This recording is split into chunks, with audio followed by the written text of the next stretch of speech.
Aprelin 8-dən 9-una keçən gecə Ukraynanın Dnepr şəhərinə pilotsuz uçuş aparatları ilə hücum olub.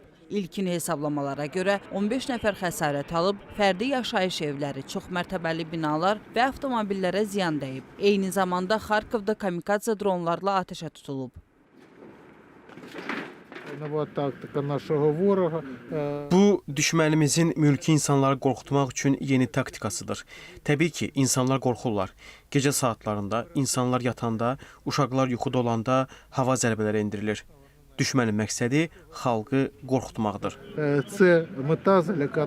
Наш склад пострадал полностью. Там был... Anbarımız tamamilə darmadağın edilib. Zərbə birbaşa bizim müəssisənin üzərinə düşdü. Hər şey yanıb, məhv olub. Bərpa etmək mümkün deyil. İçəridə yaş salfetlər, mebellər, çörək məmulatları var idi. Gördüyünüz kimi, bura hərbi obyekt deyil, adi müəssisədir. Не было здесь ничего.